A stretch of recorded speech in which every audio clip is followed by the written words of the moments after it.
So we're going to start with the sewing. I'm just going to freehand put it where I think the middle is, but you're more than welcome to measure it and place it equidistant from both sides. And so I like to start with my needle in the fabric so that I know at least that there was enough thread to make that first insertion. And then it's good practice whenever you're doing a stitch that you're not going to go over later to backstitch. Some people go forward, then backstitch, then go forward. I sometimes like to start going backwards and then go forward. So I'm going to go backwards just for a little bit, and then go forwards, and then backwards again. And then you could use your scissors, or there's also a knife on the edge of the machine here to cut your thread. And then however much you cut, remind yourself to pull some more for the next stitching. I'm going to also take off these excess pieces so they don't get in the way of my other stitching later. And welcome to get closer to if you still can't see. So now we have our pages. Now the tricky thing with this kit, which is an exercise in like spatial awareness, is that you're going to put the things inside out. So even though when you're done, this is going to be inside and your outside layer is going to be like this, when we sew it, they're going to face each other like that. We're going to have a gap in the middle here so we can turn it right side out. But our two pockets are going to have their raw edges matching the raw edges of the other two.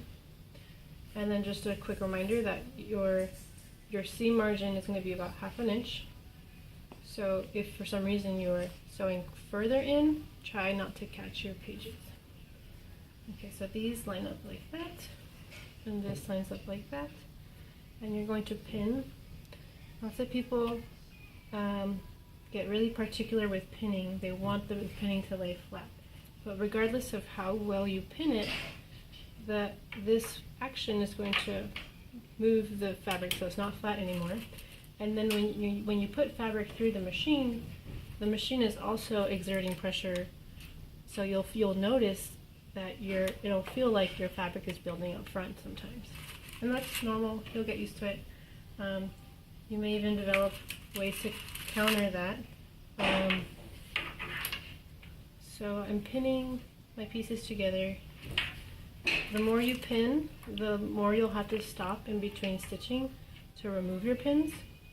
In the beginning, I used to just allow the pins to go through because more than likely the needle is not going to hit the pin, but every now and then it does. So it's good practice to pull the pin out before you go through the machine.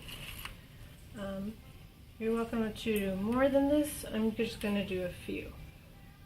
And because we want to leave a gap here, I'm going to start here, go all the way around, and then go backwards. But I also want to add ribbons. Usually I do the buttonhole kind of ribbon where I put a loop, and the loop would have to be inside because this is going to be later when it's turned right side out. This will be the inside. And so when I did a loop, I would insert this between my outer layer and my pocket. I would put it there, keeping in mind that 1/2 centimeter here is going to be sewn. But today I'm going to try, I saw last week Radiance, she had 2 pieces, so she tied them like that. And I'm going to try that this time. So I'm going to put one on each side. And I'm going to put another one on the other side as well. And again, I'm being careful to put it between the outer layer and the pocket. If you put it inside the pocket, then it's not functional. And if you put it between the pocket and the liner, then it'll be inside your pocket later as well. Okay. So same as before, I'm going to backstitch at the beginning and at the end. Each of these lines is 1/8 of an inch. You put the foot pedal down, the foot pedal is almost 1/4 inch. So this next line is 3/8. This next line is 4/8 or 1/2. And this next line, which is the one that's standard for clothing, is 5/8. So I tell my students the 5/8 is the first long line, 1/2 inch is the last short line, and that's true for both sides. Okay, So I lift, I line it up.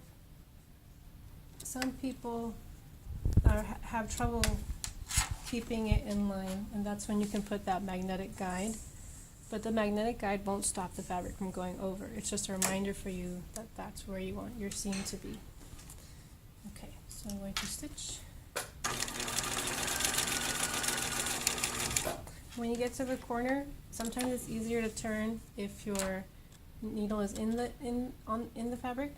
But as pointy as this corner looks now, when you turn it around later, it'll be pretty rounded. So if you want a pointy corner later, if you leave a gap here in your stitching, you can poke the fabric to make it pointy.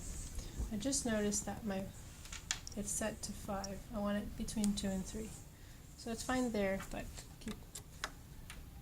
we don't want it too long. If your fabric is fairly thick, what would be a 2.5 here, or on regular fabric, might look like a 2 here because it's going through more distance. Okay.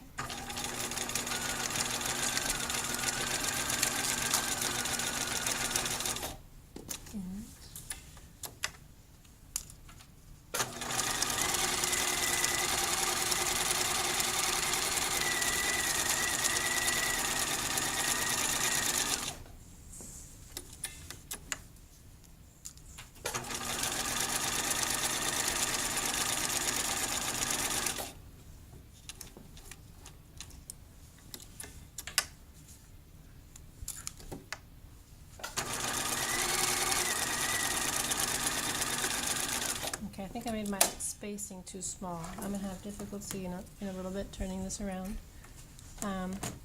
And you'll notice that this side is shorter than this side, and so that will be noticeable later when it's turned around. You're welcome to trim this if you like. I'm going to trim just the corners. All this excess on the outside right now will later be on the inside, so it shouldn't really fray since it'll be protected inside the kit. But I would, if you do trim, I would not get any closer than a 1/4 inch. If you get too close, there might be stress on the stitching later. So to turn it around, you're just going to force the corner through that opening you left. Okay, and you just kind of force it through like a sock that's not cooperating, but you're going to make it cooperate. Okay, there's my pocket. So if you leave a bigger space, you'll have an easier time turning it around. And the space that we left, we're going to have to sew later by hand. Almost there. What am I doing? This way. Okay. I'm going to grab the corner.